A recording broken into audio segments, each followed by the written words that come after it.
And really, it sounds like a pop star jacking off. A starseed. Eavesdroppin.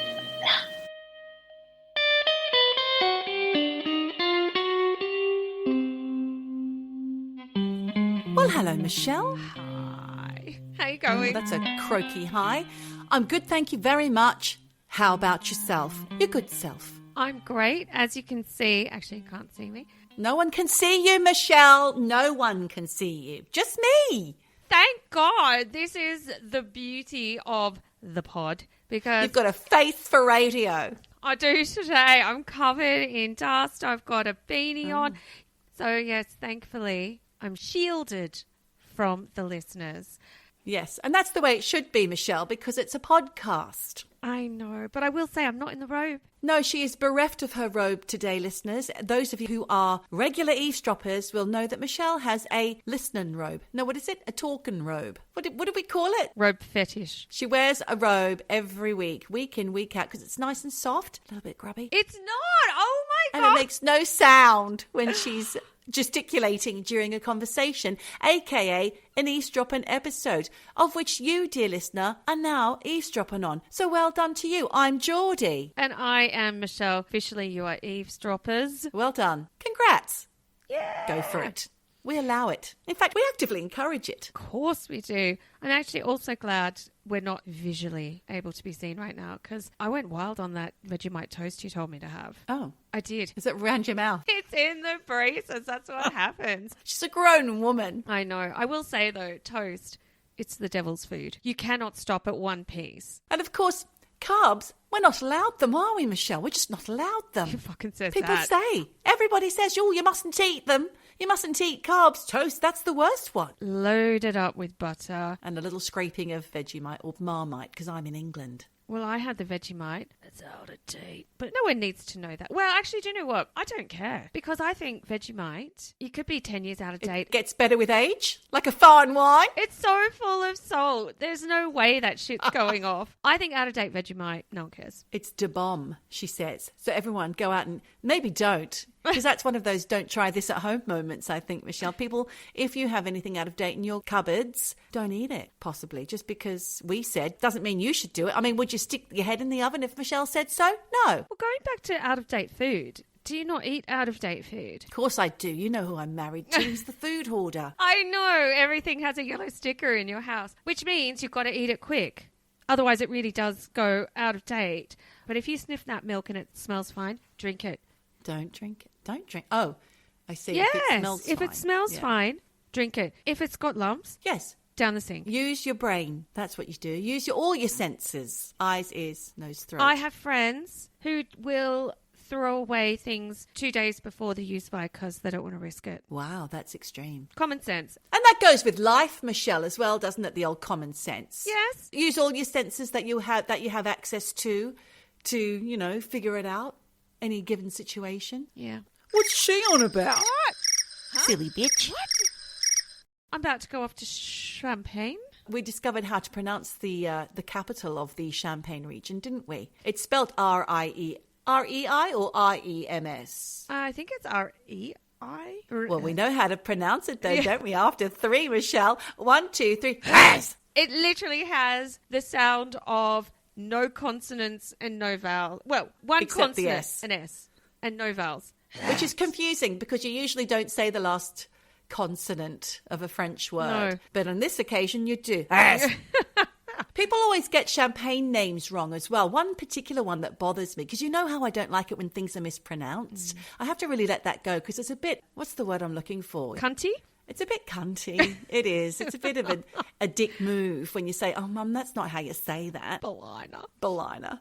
The champagne that I'm talking about, can you guess what it is? It's got 2 different words in it. And the first word is actually Dutch, but the second is a French word. And people get it confused. There's no umlauts in the French language, people. So moët is not right. It's moet, and Chandon. It is Moet. So I can never tell if people in Australia are saying moe for short, because they call everything for short. They know it's Moet, but they just want to say Moe. No, do you know what? I think it's because it sounds nice. Orally, I like to hear it. I think my mouth likes to say What? Moe. Moe. Moe. Of course, we all know it's Moet. In fact, actually, now I say moet. I quite like the sound of that too. Don't say any word too many times, otherwise it all sounds Because then it gets weird in your mouth, yeah. And in your ear. Let's move on. Let's move on from that word.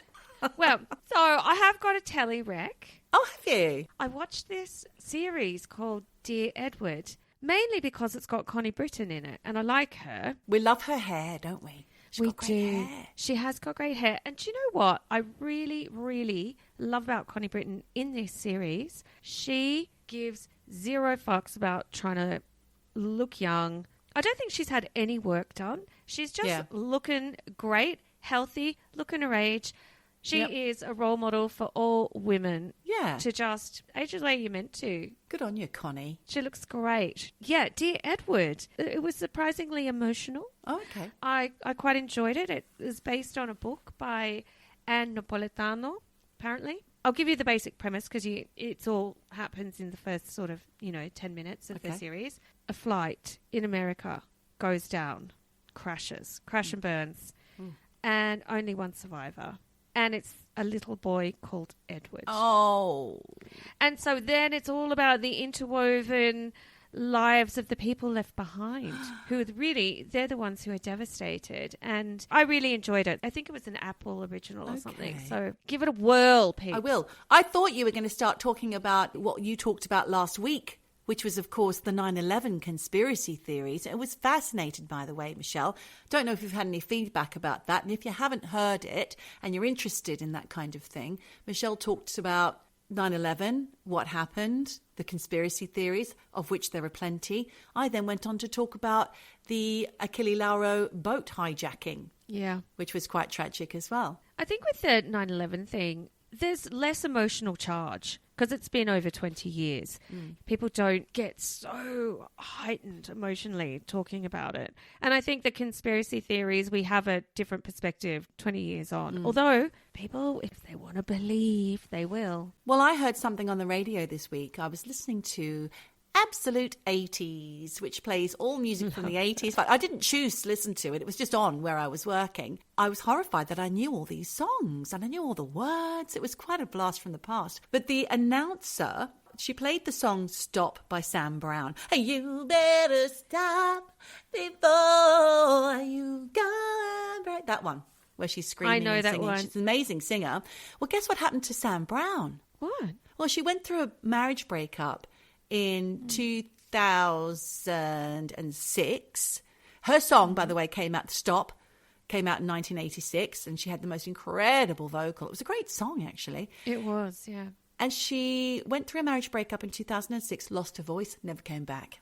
What? Never came back. Oh, my God. This woman who loves singing, who is a great singer, she was also a backing singer, I think, before she had her solo hit. She could never do it again. That's her bread and butter. So she turned to teaching the ukulele, which she does all over the world. Sydney, Dorset, everywhere. Online, probably. And thanks to AI or an app, a voice tuning app, she's released a new album. What? I don't know how. Oh, well, I mean, it's called auto-tune. You just put that shit in and it fucking tunes the fuck out of it and you end up sounding Goodness, like... the language. Sorry, listeners. Wow. It's incredible what you can do with it. Do you remember that Michelin-starred chef in America who lost his sense of taste after having a cold or something? What did he do? Well, he had to use his mind and memory to think, okay, I remember that if I put this together, I have to kind of add this much salt. He still had the creativity. He just couldn't taste it. Fucking terrible, isn't it? Isn't it awful? It's like those violinists who then get cancer of the chin and they can't play the violin anymore because, it presses up. Put a pin in that. You know what? I'm currently doing a project about deafness and when you lose a sense that's so important and really you need those 5 senses. I've been talking about senses all the way through so far. When you lose one, how do you cope? How do you cope with that tragic loss of losing a sense? I was watching the documentary with John Bishop and his son Joe, who through a virus developed a syndrome that meant he lost his hearing, and he's been losing it gradually since he was 16, and they weren't embracing it at all. Now they are. And John Bishop actually went off and learnt British Sign Language to do a gig in BSL, which is amazing. Because there's a whole nother audience out there. He had to change his jokes because the deaf audience wouldn't necessarily get some of his jokes when he did, even if he did them in sign language, they weren't funny. He had to be adaptable. Yeah. Or they are funny normally, but not to a deaf audience. You have to target it differently. It's really interesting. And speaking of senses, Michelle, that kind of brings me to what I'm talking to you about today. That sixth sense. It's popped up again. Ooh, I love it. Psychic children. Oh my God. Have you ever heard of a starseed? No. Okay. Or what about an indigo child? This was actually sent to me by our modern mystic, Tamira. Thank you, Tamira. She wrote in. She's been rewarded by hearing her name on the podcast. Tamira, thank you. She sent a little article about indigo children, and I didn't know what they were. So I did a little bit of digging around, rooting around. I came across, this is an interesting website, of which you will link it up, Michelle, because I'm going to send it to you. But there's a woman who is a medium called Julie Evans. Now, she's got nothing much to do with the story, but she had a really interesting post on her Medium website. It was an article that explored the links between UFOs and far-right supremacy. Now, that's beside the point, but it was just really interesting. And it linked the article to those two things and went all the way around from, like, it had a timeline from when UFOs were first discovered, even before that, to when Hitler was rising and how it all linked together. It was a very interesting article. But she also talked about starseeds because they do come into the far-right conspiracy theories a little bit. That's something that I only ever heard about through people who do believe in QAnon, let's call it. Let's say that. Well, I've never heard of a starseed. Never had a starseed. And really, it sounds like a pop star jacking off. A starseed. I'm just saying, that's what it sounds like. Your mind. Your Yeah, mind. I know it's filthy. Filthy. I know. But a starseed, it doesn't conjure up nice images for me. But I did think... Nice. Well, it's supposed to be nice, I think. Okay, but I do think there is something in this idea of magical thinking, far right, conspiracy theories, UFOs. I do think there is something in that. If you don't know what QAnon is, I've mentioned it now a couple of times. We talk about it a lot on this podcast, but go Google it or listen to a previous episode because I can't be bothered to tell you right now, people. I want to tell you about starseeds. I'll link it up. Thank you. So a starseed are individuals, mostly children, who believe, so the children won't believe this, their parents will tell them, but if you're a grown-up, you might think that you're a starseed, and you will know that you are from another dimension, and you've been sent to Earth to heal the planet, to guide humanity into the golden age of prosperity and happiness. Thank you. Love this. To you starseeds. Thank you. Michelle, you and I... Are starseeds? We are not starseeds. No. We are Earth souls, which is the opposite of a starseed. And that means that we can only reincarnate here on Earth. That's the only place that we can reincarnate.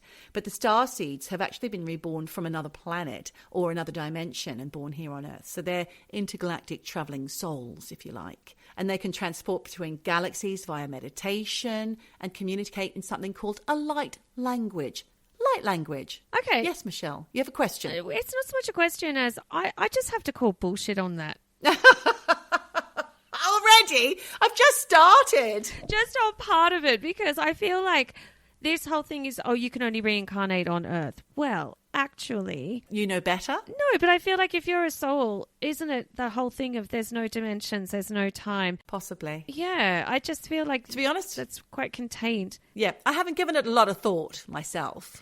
Well, it just jumped out as being like a bit of a dodgy fact. Okay. However... The whole thing, quite frankly, at the moment is sounding quite bullshitty. Well, it's a bit of a wait and see. I'm keen to hear what you say next. Let me tell you. Exactly. Now, they can communicate in the light language, which I told you about. And we have spoken about light language previous episodes ago. I can't remember how or why, but I believe you've raised it.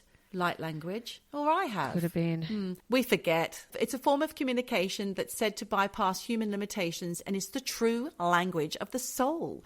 And I got all that information from Julie Evans's Medium article, which was also talking about the UFOs, etc. Now, there's a book called Gods of Aquarius by Brad Steiger. 1976, this book came out, and it introduced the ideas of people from other dimensions. And, of course, the most famous starseed came to our attention on January 6th, 2021, while storming the Capitol building in Washington, D.C., and his name is Jake Angeli, a.k.a.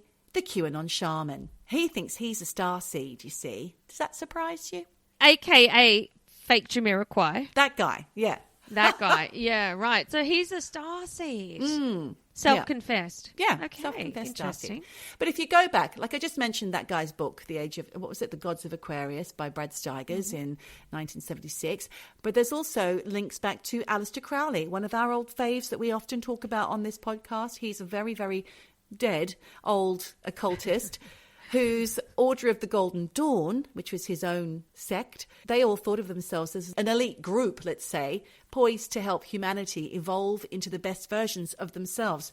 If you like, maybe kind of what the Starseeds reckon they're doing. Part of what they were doing involved occult eugenics. Oh, Jesus. Yeah, Aleister Crowley's Golden Dawn and other occultists were involved in the Golden Dawn.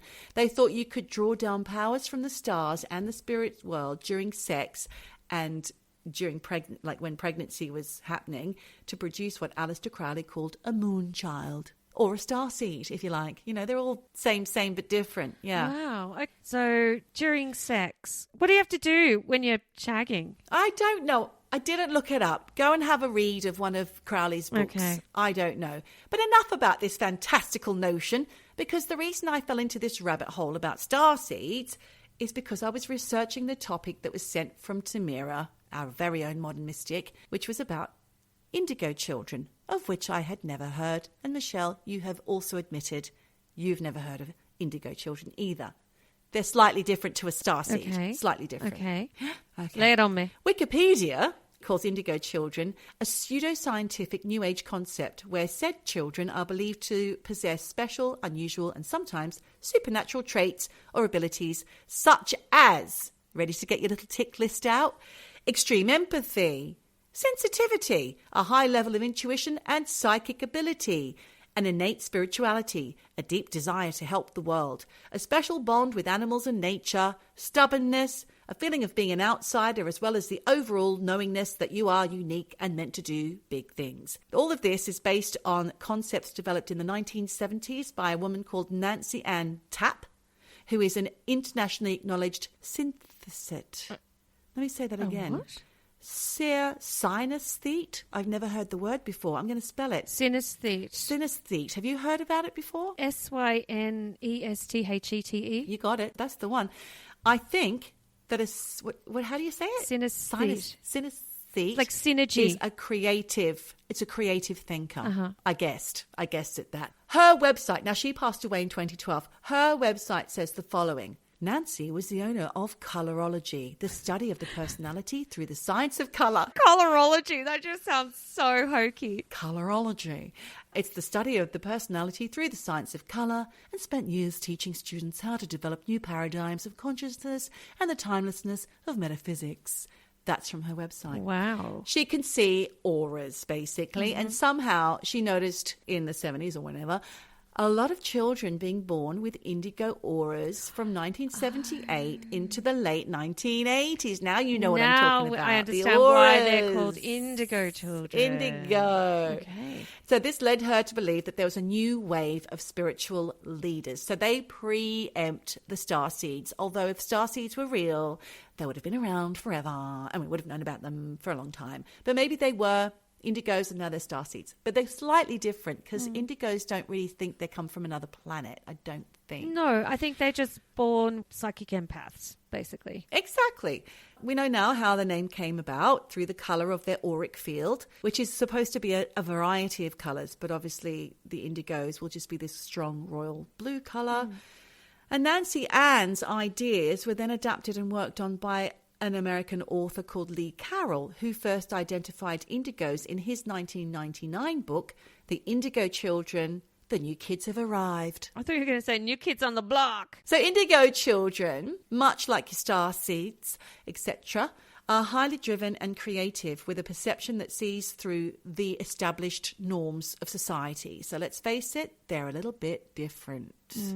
Their mission, much like the starseeds, is to usher in a change of thinking and being from the existing world.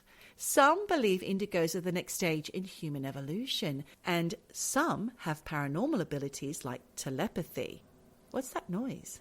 I'm really sorry, listeners, if you can hear this. Is it flushed? No, it's a helicopter basically on the roof of the house next door. Oh, my God. Hopefully it's not too loud. Bloody hell. Yeah.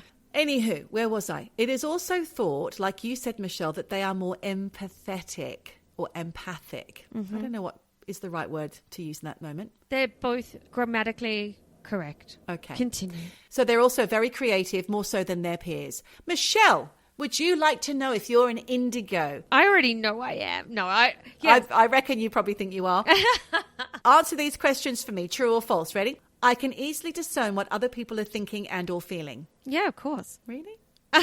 I consider myself and or other people consider me wise beyond my years. Oh, always, yes. Hang on.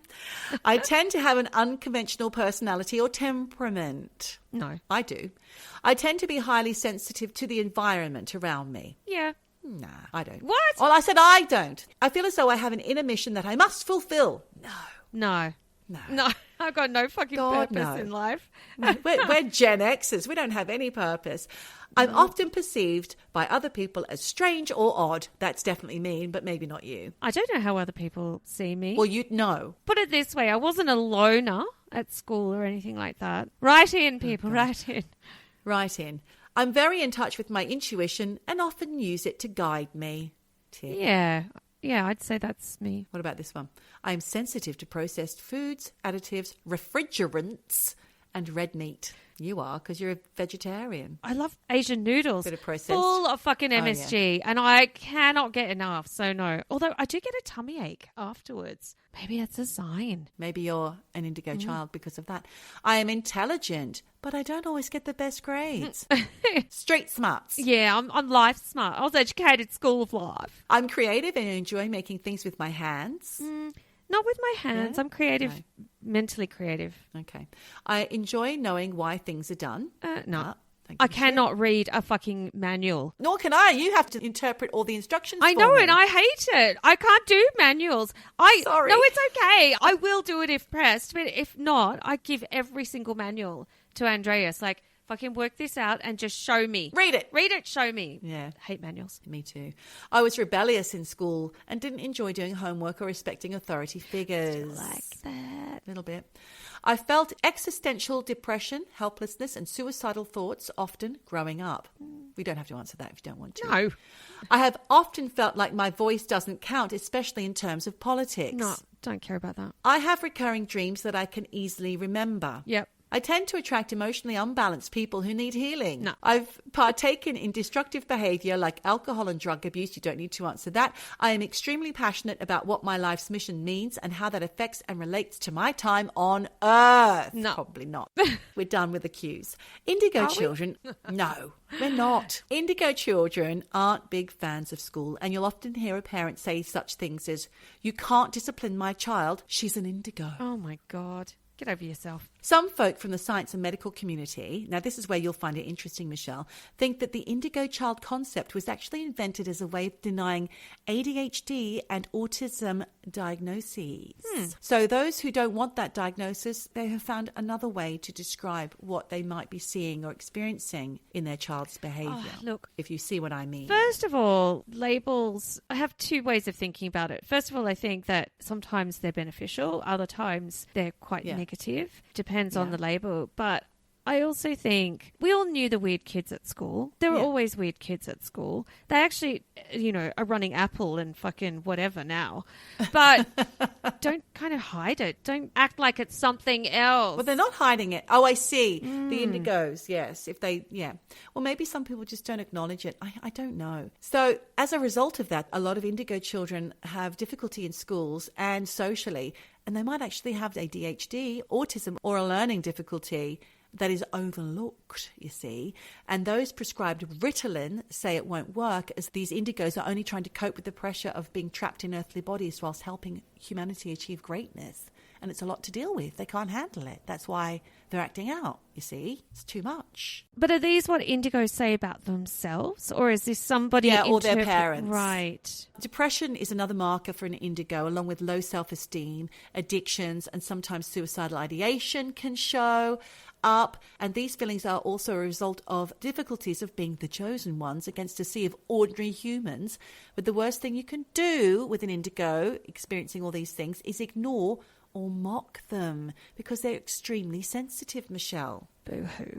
Now listen to this. I've got some examples now of indigo children who have been recorded as declaring that they are an emperor from another planet who had fallen into his mother's womb by accident, or another child who was known to have conversations with gnomes. And indigos as adults do suffer depression more frequently due to the inability to fulfill their destiny in the changing world. Now, during my research, I came across this wonderful article from John Ronson, who we love, in The Guardian from 2006. And in it, he describes attending a meeting for indigo kids and spoke mostly with the group organizer, who was also the mother of an indigo child, whose name was Nikki Harwood. Now, she appeared in a Channel 4 documentary called Cutting Edge, My Child's Psychic, and you can still see that on YouTube. Okay. In the show, there's a lady called Simone who tells viewers that her 8-year-old son Oliver thinks he sees dead people. He described something very like the Japanese film The Ring, where he saw a little girl with black hair all over the front of her face climbing awkwardly over their garden fence in Harrow. But when Oliver was 3, he was at a different friend's house on top of the climbing frame, and he could see into the field across, and he was yelling, "Train!" and pointing over the fence. And after some investigation, his mother discovered that there'd been a railway line that passed through the field where he was pointing. Interesting. Very interesting. Simone said Oliver was her youngest of 5 boys with a significant gap, and that he'd always been different even as a baby. And he couldn't concentrate at school, couldn't sit still. He even had a brain scan, and unusual electricity was noticed. And then by chance, she met this GP called Dr. Munchie. Her real name was Manjir Samantha Lawton, a.k.a. Dr. Munchie. Don't know why. She'd overheard Simone describing Oliver's symptoms. She was wondering whether Oliver had ADHD, and Dr. Munchie piped up and said it sounded very much like Oliver was in fact a highly evolved indigo child, and that he couldn't concentrate because he was being distracted by genuine psychic experiences. She said indigo children were springing up all over the world all at once, all unconnected to each other, and that there were thousands of them in every country. And their parents weren't all New Age hippies, but ordinary families discovering their children were super evolved, psychic. And eventually they would all rise up and heal the planet. So Ronson eventually visits a meeting for these indigo kids in Chatham in Kent and speaks to Nikki Harwood, who I mentioned at the top there, whose daughter Heather is indigo. Also, Nikki Harwood said something about her being with a baby recently, like somebody who had a baby she visited, and she said to the baby in her mind, "Hello, sweetheart." And the baby looked shocked, as if to say, "How did you know that I can communicate with you using my thoughts?" Or the baby just farted. Could have been. A little poop in the nappy. Whoops. Also, Nikki did this thing in the meeting where she got the indigo kids, like half of them were blindfolded and the other half had to communicate with the blindfolded ones through telepathy and guide them from one end of the room to the other. But of course, it didn't work out that way. And Nikki's yelling. So this is John Ronson's article. He's detailing how Nikki's shouting at them, saying, "You're not listening. They're telling you to stop telepathically." And the kids are saying, "I can't hear it." That didn't work out necessarily. And what was John Ronson's take on the whole thing? That it was bullshit? He doesn't really give his opinion. He just kind of reports it a little bit here and there. Yeah. But he did say that Nikki also told her about another girl who was 13 years old in the group who always feared being starved to death. And she used to hide food all over the house. But then they regressed her into her past life and found that she had been locked in a room by her mother and starved to death. And she also sees dead people walking all around her house. And at some point, another medium called the police on Nikki and said that she was damaging these children emotionally. Oh, shit. Okay. So that was John Ronson's report. And then I found another report from the Dallas Observer reporting on the interest in indigo children. And in the report, which was published, the reporter asked an 8-year-old boy if he was indigo, and the boy said, I'm an avatar. I can recognize the 4 elements of earth, wind, water, and fire. So they ran the article, and then they received all these readers writing in to say that there's a Nickelodeon show, which my children watch actually, called Avatar, The Last Airbender, where this avatar has the power to bend earth, wind, water, and fire. Whoops, someone didn't do their research.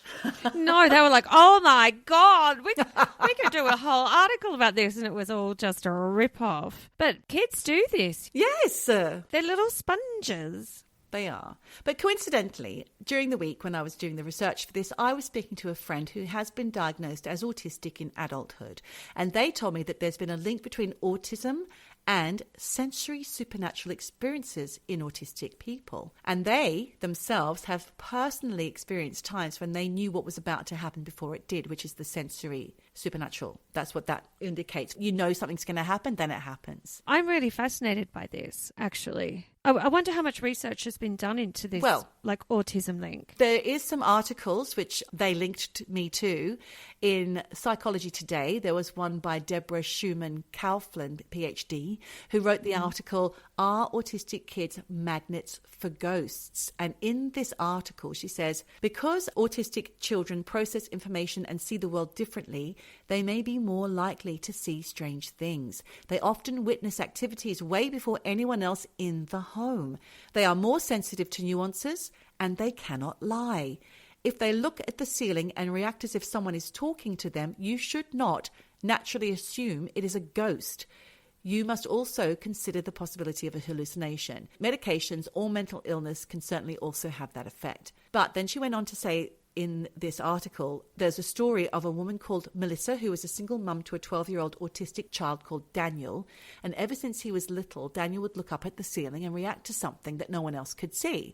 Daniel would draw pictures of an old man in a cowboy hat and say things like, "He here," pointing to the ceiling. Wow. Melissa would worry about her son's mental health, and she even took him to a neurologist that found nothing wrong but referred him to a psychiatrist. And despite not showing any other signs, poor Daniel was diagnosed by the psychiatrist as psychotic, which was a devastating blow to the family. But Daniel wasn't the only family member to see the old cowboy. No. Yes, Melissa's mother and Daniel's 9-year-old brother had both seen and heard the man as well.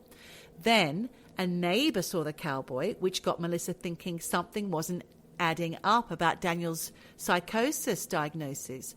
So she researched the area and discovered other people in the neighbourhood who strange things had happened to in their homes as well. Things moving on their own, doors slamming when the windows were closed, lots of unusual, unexplained phenomena in the whole neighbourhood. What the fuck was going on? Was it the scene of some kind of battle? Doesn't say. God, I want to know. Doesn't say in the article, but Melissa was convinced that Daniel and her entire family were having a paranormal experience. And once they accepted that, the activity died down.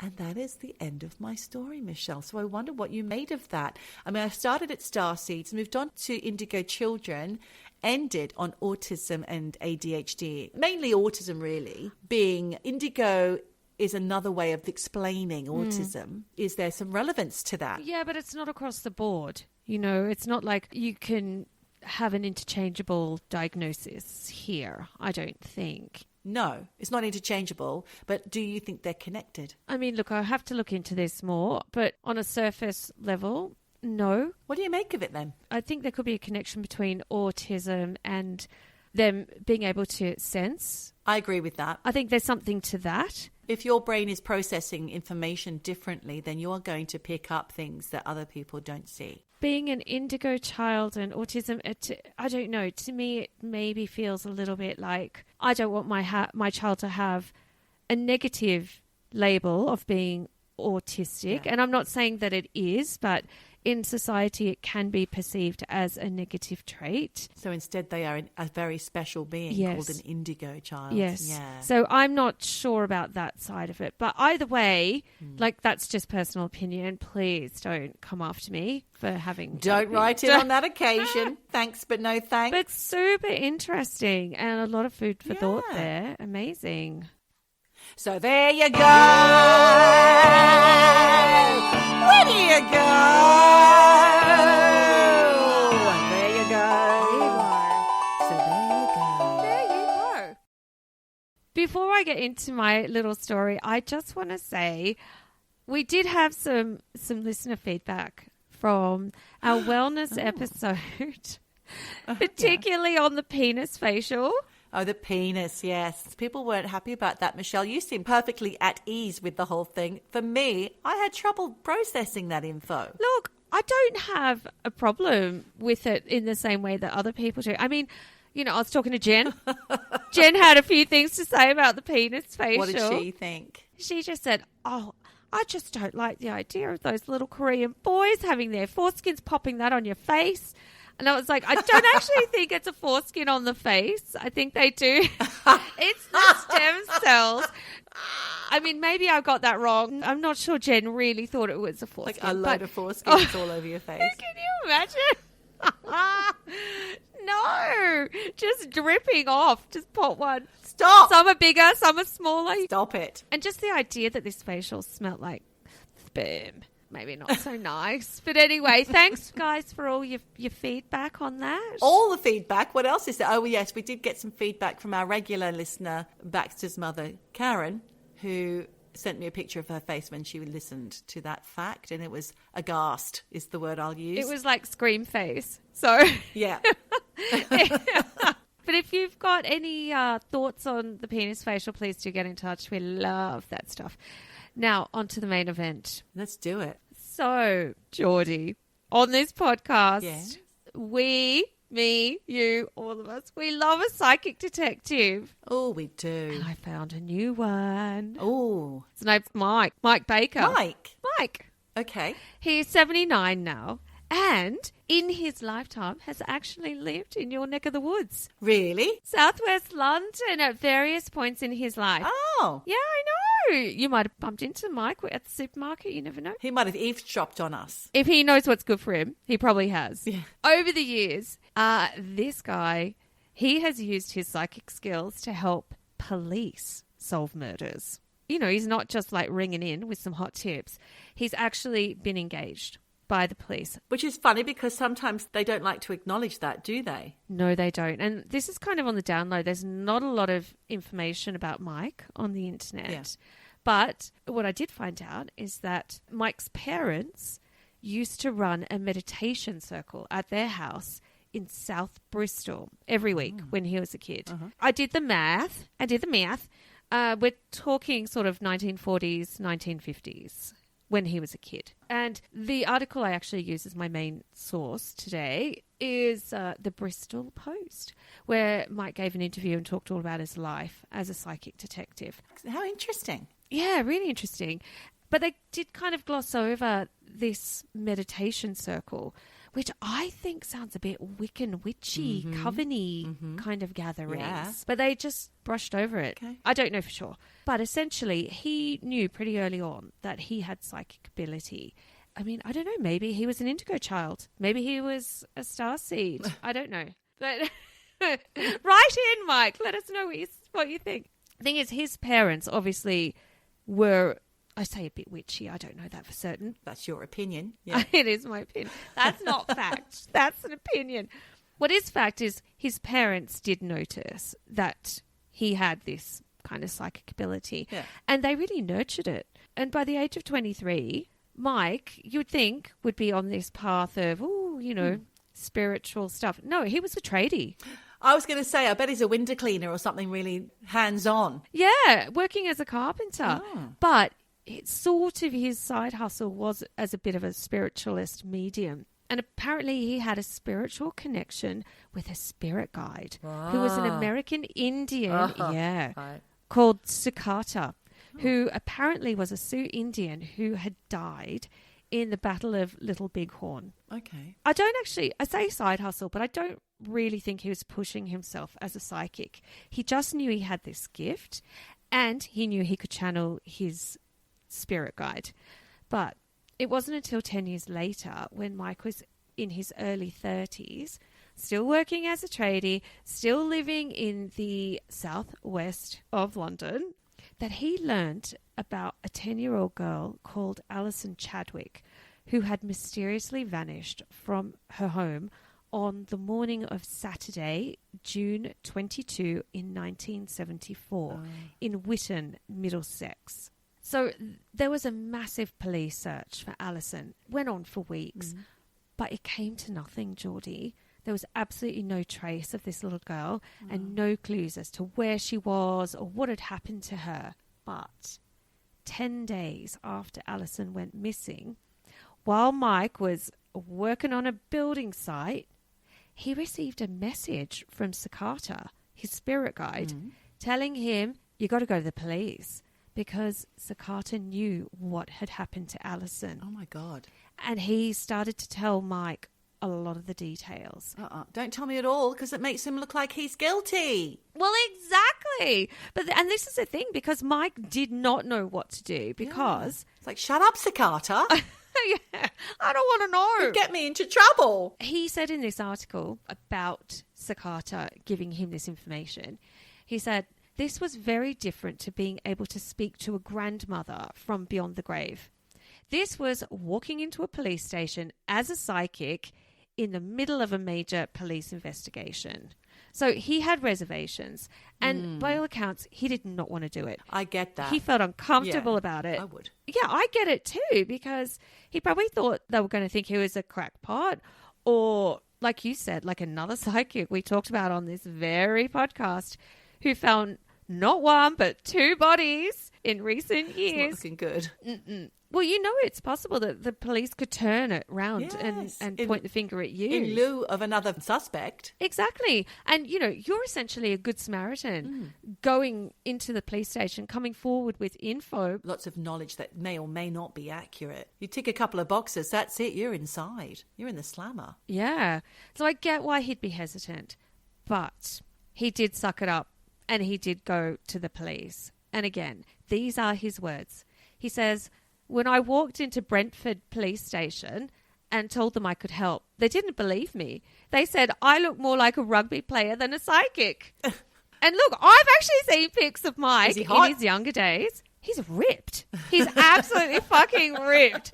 There's a picture of him with no shirt on. Mike? He looks like a jacked up bear. Oh, my God, You know, he's Mike. like, rah. And then there's actually pics of him when he's older. Yeah. And to be fair... He's got a bit of a Silver Fox, Gary Lineker kind of look about him. Once you said Gary Lineker, I went off him. But, okay, I get it. I like an older man, you know that. Yeah, I'm all for the younger ones. But I get why they were like, mate, you look like a rugby player, not a psychic. Because he doesn't look like a little wistful guy with a crystal ball or anything. Right. I don't know. He looks like a tradie, basically. Okay. But to Mike's credit, he said to them, give us a cup of tea in an hour and a photo of that little girl. Put me in a quiet spot within the police station and, you know, I'll give you some info. And the Brentford police, to their credit, were like, okay, go for it. Why not? So, yeah, they found him a little quiet corner and he began working with Sakata, the spirit guide. Okay. And Mike then started to, like, write down loads and loads of notes, which he then gave to the police after he'd finished chatting with Sakata, channeling. And look, I don't know if the police were just humouring him or they just wanted, you know, this weirdo out to get the fuck out of their station. Yeah. But they took the notes and they were a bit kind of like, don't call us, we'll call you, we'll be in touch, thanks a lot, see you later. Yeah. And Mike says he thought that would be the end of it. He'd done what Sakata had asked him to do. He'd gone to the police. He'd given the info. And then Mike was on his way. However, a week later, the police called Mike and asked if they could come round to his house for a bit of a chat. And these are Mike's words. He says, they came into my house and said to me that I had written down things that only 2 people would know. Oh, God. The person responsible for the disappearance of the girl and her mother. And they asked me if I was some kind of super psychic. Okay. Now, I don't know if Mike was into that title, but he did fish out for the police a certificate that did show that he was a member of the Spiritualist National Union in the UK. There's a union? Apparently, or there at least was back then in the 70s. So I think at this point, the police sort of started to take his info quite seriously. And also the fact that he had given them this info that no one else knew. Right. And at this stage, Mike was actually doing services at a spiritualist church and was doing one that Sunday. So he said to the police, come on down, come to the spiritualist church. I think he wanted them to see him in action. I mean, I don't know if they were sort of half into it, half not, but he wanted them to know that he was the real deal. Turns out one of the things that Mike had channeled from Sakata and had written down at the Brentford police station was specifically about a piece of clothing that Alison was wearing when she vanished. And it wasn't just any bit of clothing. Apparently, Mike had described the little girl's underwear. Oh, no. Yeah, which sounds really fucking creepy. But when I think back to when I was a kid, I had crazy undies. Jen would buy all these sorts of undies with like patterns on them, loads of frills on the bum. Little kids actually, they don't just wear always, white pants. Like, they're quite specific.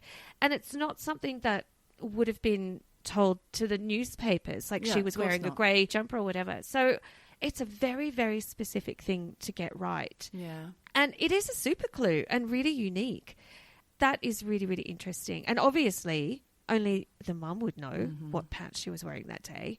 But apparently Mike had also written down other things about a dog and a man that Alison called an uncle. Oh, God. And Mike said, and these are his words, the notes I had written down were powerful enough for the police to want me to go further with channeling Sakata. Right. So he did. He called on Sakata again, who told him that he needed to do something that the police could see for themselves to prove that his info was real. Yeah. So Mike invited the police to a seance so they could see Mike's skills and how he was getting this information. So 3 Brentford detectives went round to his place for a seance. Wow. Detectives Brian Swan, Chris Wood and Frank Rivers, along with 2 of Mike's mates who were there as witnesses. Now, to quote Mike, he says, I put the letters of the alphabet on the table and the detectives put their finger on the glass and it started to move and the glass started to spell the name Jeff Fox. Now, he was a policeman who was shot dead in 1959 and who, it turns out, had been a close mate of Detective Brian Swan. Right. So Brian was a bit like, fuck. But then he wasn't so easily convinced that it was actually Jeff. So he said to this spirit Jeff, mate, maybe he didn't say mate, but anyway, he's like, Jeff, what car did you have when you were alive? And the glass spelled out Humber Hawk. Brian then said, what happened to the car that you had? And the glass spelled out, you bought it. Oh. And it was true. So that was like some ticks right there. The detectives then asked what a policeman's favourite day of the month is, and it spelt out the letters ARK, which is police code for payday. Oh, okay. Sakata was doing all of this because, he wanted to prove that he was really channeling spirit. Yeah. Once all these things were kind of out of the way, it was game on and time to get to the nitty-gritty and ask the hard questions about what happened to Alison.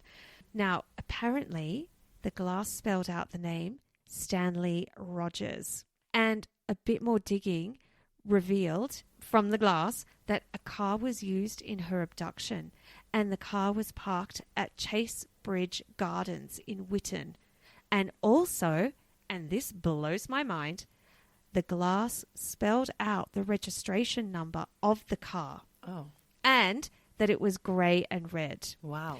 Now, the police detectives were stunned and they immediately stopped the seance so they could go and check out whether this was true or bullshit. So they all jumped into police cars, including Mike, and they went to Chase Bridge Gardens. And when they got there, the police found a grey and red Hillman Minx with the same registration as what they were given in the seance.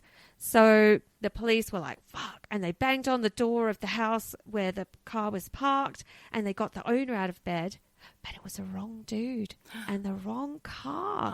Oh. So it's all really disappointing. Oh, no. But I think the number plate was a bit of a red herring because Mike was still convinced that Sakata's info was good.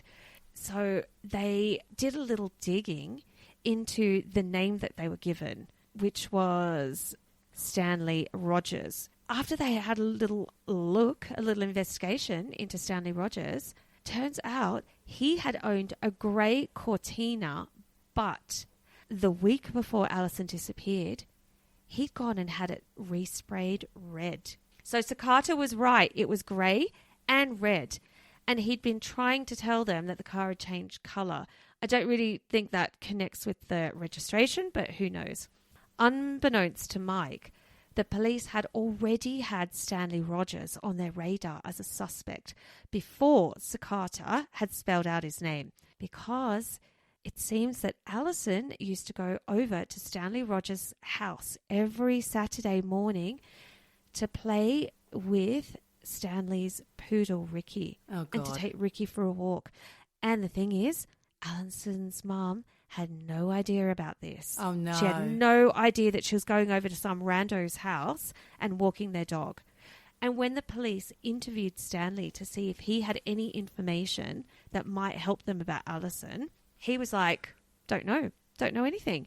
Because the thing is, earlier I'd said Alison had gone missing on a Saturday, and Alison every Saturday would go to Stanley Rogers' house. Right. So they did go and knock on his door, but he was like, no, don't know anything about it. When she left, she said she was going to a fete for the brownies. Then Mike's spirit guide, Sakata, told him that Alison was dead and that her body was in a fishing pond. Oh, no. So Mike gave this info to the police, and they dredged a place called the Ford Bridge Angling Club, I don't know why I said club. Apparently it's now Shepperton Marina. Before that, it had been a fishing pond. Sadly, they did find Alison's body there. Oh, that's devastating. In the pond. Yep. Oh. The thing is, Stanley Rogers, he was apprehended. He was charged with her murder, and in court, he denied everything. Denied killing her, but the jury saw straight through him, and he was found guilty, and he was sentenced to 12 years, which honestly actually doesn't seem like much to me. No, it doesn't. But as an aside, apparently when Stanley was in prison, he tried to get some other prisoner to confess to Alison's murder in exchange for 30 grand. So, and in the process of all of that, he did confess to another prisoner that he'd killed Alison. After Mike's success with Alison's case, the Metropolitan Police called on him as a psychic advisor for the next 20 years, Geordie. Really? 20 years? Where he helped with several other murder investigations, but he didn't talk about those. And I did a quick light search, couldn't find anything. But maybe with a bit of sleuthing, I would be able to find some. That's the story of Mike and his... Mike and his magic powers. Magic Mike. Magic Mike. Wow. I'm sorry that was such a devastating story about, missing child and everything. It didn't end well. But thank God for Mike. That guy might have been walking free.